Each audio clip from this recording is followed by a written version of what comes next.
Hello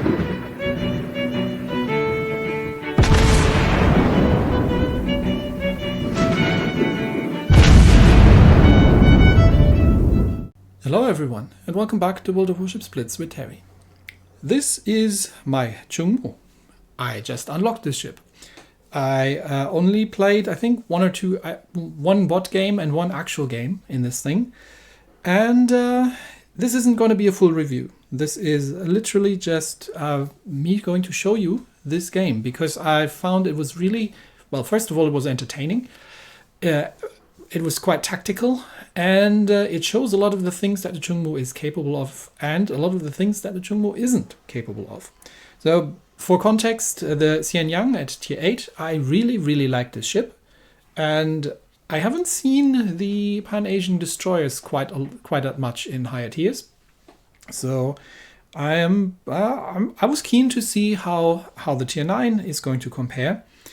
And we'll run quickly through the setup. This is still subject to change because this is just how I've played the game.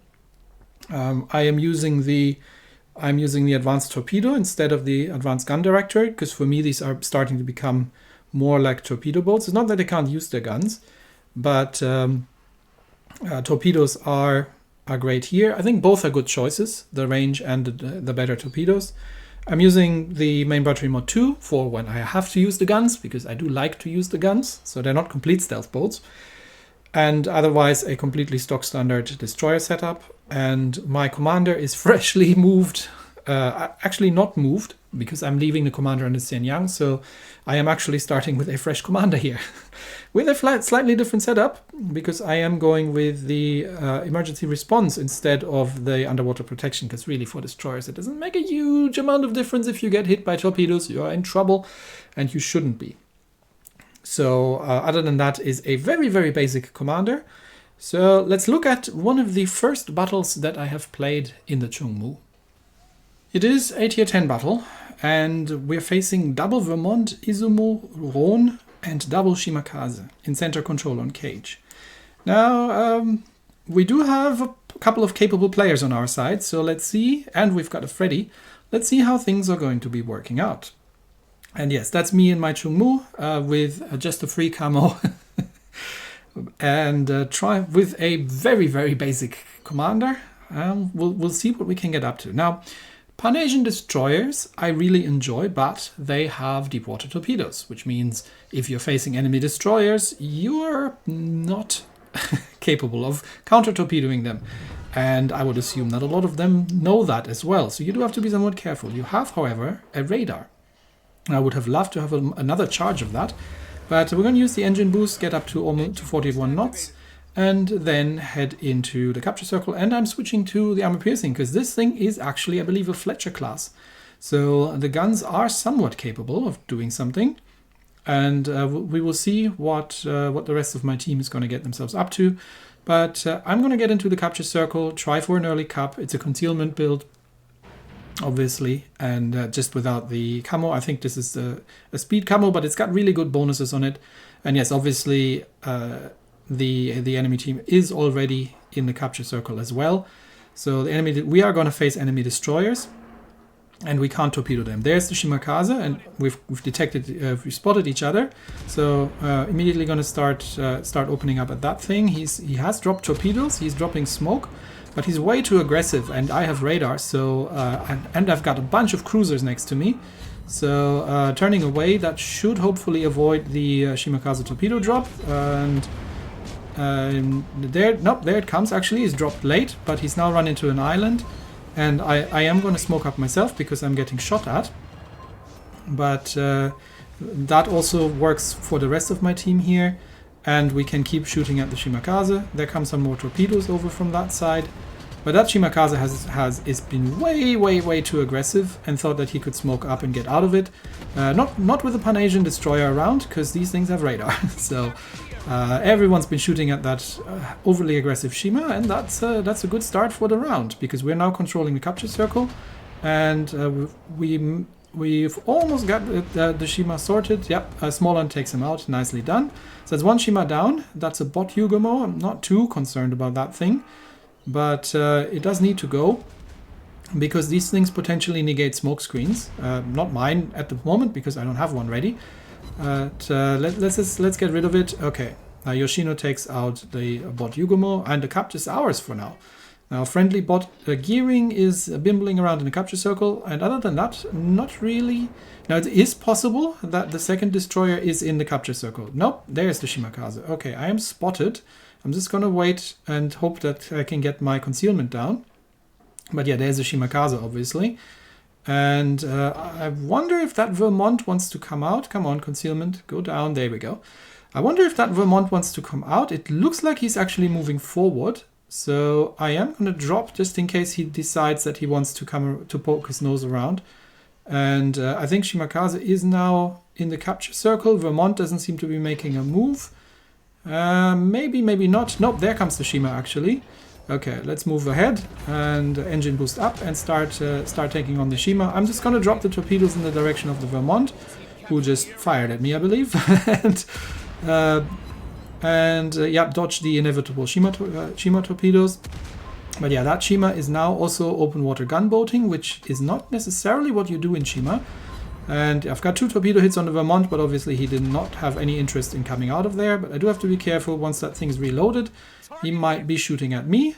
And there's more incoming fire that we need to dodge under, which means we are giving broadside to Vermont, which is very unlikely to be very healthy for me. So time to smoke up again. And yeah, let's do some work on the Vermont while we're waiting for my. It would be really nice if my torpedoes were reloaded now, but Vermont is on the run, and he is taking a couple of torpedoes from the rear. So, well, let's. Unfortunately, the Yoshino has been a little bit too aggressive, I believe, and has not made it through. And now I am spotted. What am I spotted by? Oh, there's a Rhone out there. That is bad news. That thing at long range can absolutely murder me. So we do, and there's an Izumo on my left. So let's drop, in case Vermont comes out of that corner, we'll drop 1 torpedo spread over there. And then, yeah, the Rhone is going after me. And there are 2 of them in the capture circle, unfortunately, because they are capping at this point. And yeah, that's, I think Vermont is Vermont is inside the capture circle there. Let's drive off Rhone, see that we can do a little bit more damage to the Vermont over here, and maybe drive him. He slowed down. That's unfortunate. Yeah, Rhone has stopped. Obvious torpedoes are obvious. It's not an idiot. So let's see if we can do something about the Vermont over there. But unfortunately, yeah, if you're spotted, but we have regained the capture circle, so now it's just a matter of holding onto it and not dying really. And with the Rhone there behind me, that is really a problem. Now Rhone is backing into the capture circle. Why is he doing that? Rhone has most of his guns in the rear, and if we can't kill that Vermont, we're going to lose the capture circle. There comes some incoming fire at me again, and Rhone has just damage control the flood, but maybe we can set a fire on him. Let's see if we can make anything happen, really. But unfortunately, there comes also that Izumo over there. So I think the capture circle at this point is somewhat lost. We are kill behind. And there comes the Rhone fire. Yep. Oh, do not want to be here. Ow. Run away. Yeah, unfortunately, the rest of my team has mostly died. We've got 1 battleship that is running around the outside. And these people have really nothing else to shoot at. So it's time, I believe, at this point to go undetected. Drop some torpedoes in the general direction of these people, and I see that I can make myself scarce as much as possible. See if I can get hidden behind that island. We're still leading, but now the enemy team is obviously getting the capture points, and without any support from these battleships, nothing is going to. We're not going to get the capture circle back. So I'm just waiting. I've got 36 seconds. I'm waiting for my heal to come off cooldown, because I absolutely can't die here. We need a kill at this point. We're not going to get the capture circle back. The battleships are completely out of position. I'm the only one who's contesting anything. There's Izumo, but my torpedoes take 14 seconds to reload. I've only got 17 seconds left. This isn't going to happen. So. Unless they can get the Izumo killed and I get a fire, yeah, I'm not going to be able to get that thing killed. That's why I'm switching to armor piercing for maximum damage. But If we could kill that Izumo, we would have won the battle, but as it stands, Izumo survives, and it's a defeat. But it was I feel like it was a good fight. It was an entertaining game. I don't mind losing this one. And if our battleships had been a little bit more aggressive towards the capture circle, we would have won this one. We haven't done the biggest amount of damage, but kind of shown how dangerous a Pan-Asian destroyer can be inside a capture circle. Because you can radar, you can smoke up, you can radar enemy destroyers, and very quickly punish any careless or reckless enemy destroyer if you have fire support.